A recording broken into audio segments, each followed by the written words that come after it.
Assalamualaikum warahmatullahi wabarakatuh. Waalaikumsalam. Perkenalkan, nama saya Novi Ageng Kartika. Saya adalah mahasiswa dari Universitas Majalengka, Prodi PAI. Sekarang saya akan memaparkan sedikit tentang Al-Quran sebagai kiblat remaja Muslim. Langsung saja kita lihat PPT-nya. Iya, Bu. Langsung saja kita ke pembahasan yang pertama, yaitu Al-Quran menurut istilah.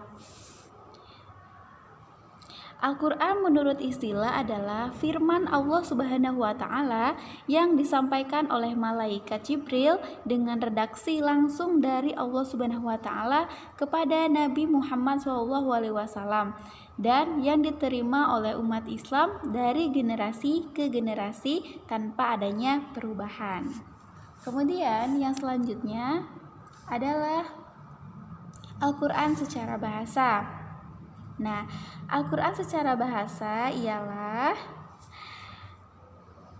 wa qoro'ana qoro'ata ba qoro'a a qoro'a, yang berarti sesuatu yang dibaca.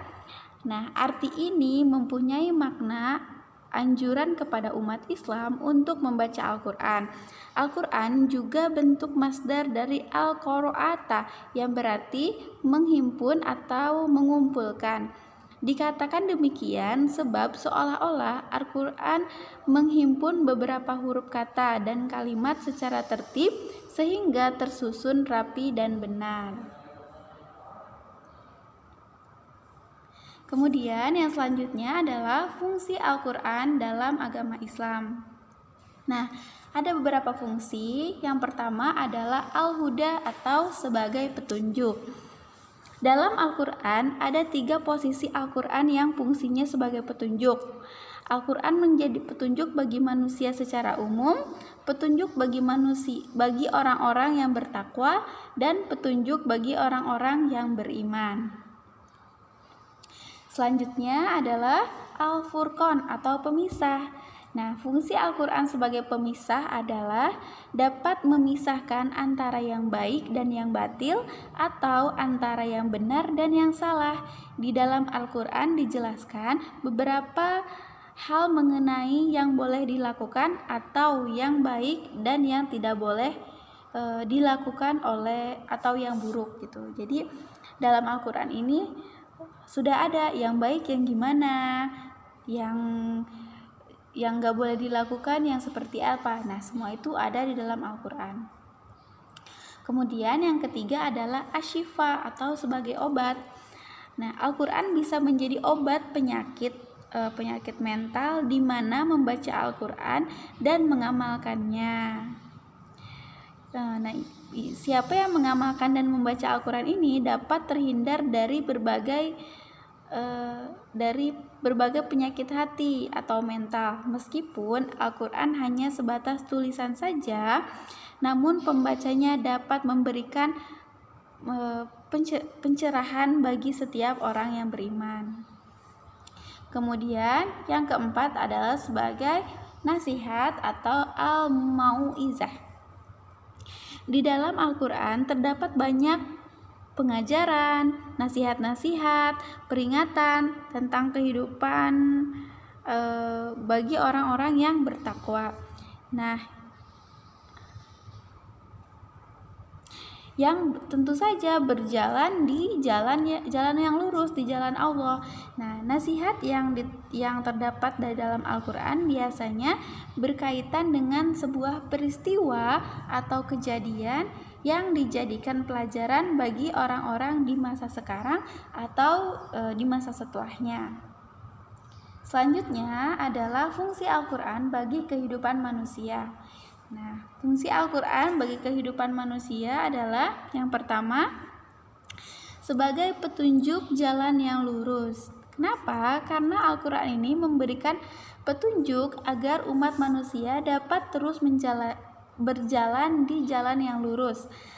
Hal yang dimaksud adalah manusia harus hidup dengan baik dan benar.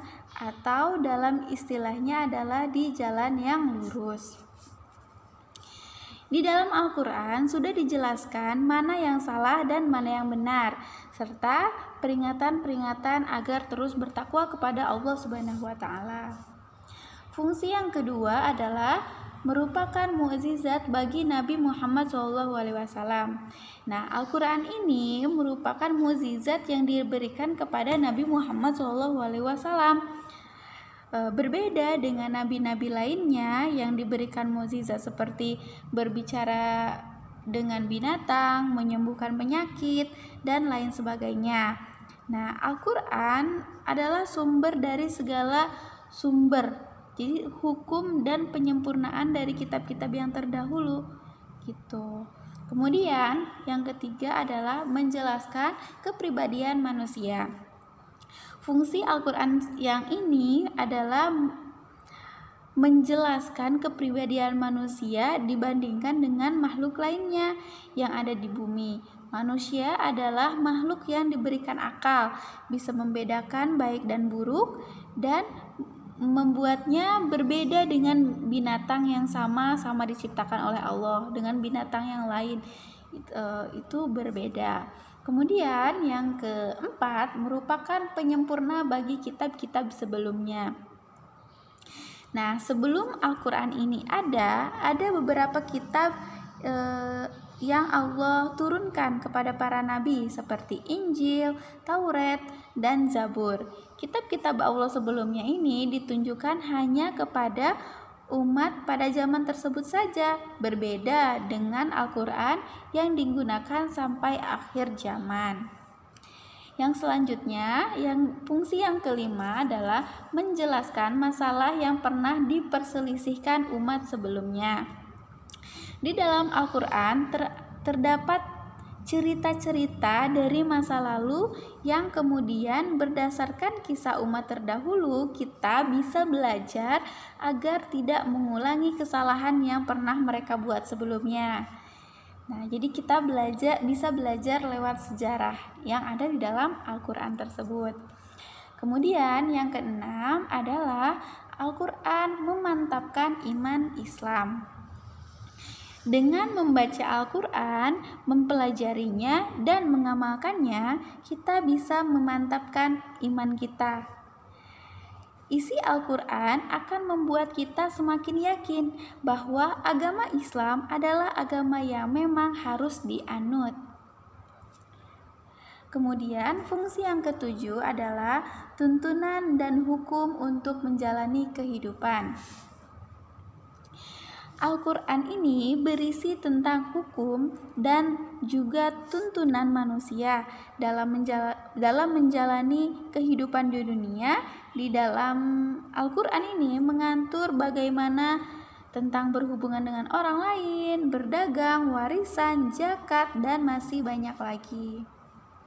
Itu dia fungsi Al-Quran bagi kehidupan manusia. Yang selanjutnya adalah cara menjadikan Al-Quran sebagai petunjuk. Nah, cara menjadikan Al-Quran sebagai petunjuk yang pertama adalah melafazkannya atau membacanya. Aktivitas membaca Al-Quran merupakan cara yang paling awal untuk bisa menjadikan Al-Quran sebagai sahabat sejati dalam kehidupan kita. Aktivitas membaca Al-Quran dapat dimaknai dengan melakukan rutinitas yang disusun secara sistematis dalam mengalokasikan waktu untuk bisa membaca Al-Quran. Kemudian yang kedua adalah menghafalkannya. Kegiatan untuk bisa menghafalkan Al-Quran adalah langkah kedua yang dapat menjadikan Al-Quran sebagai sahabat sejati yang terpatri di dalam hati dan tertera di dalam jiwa.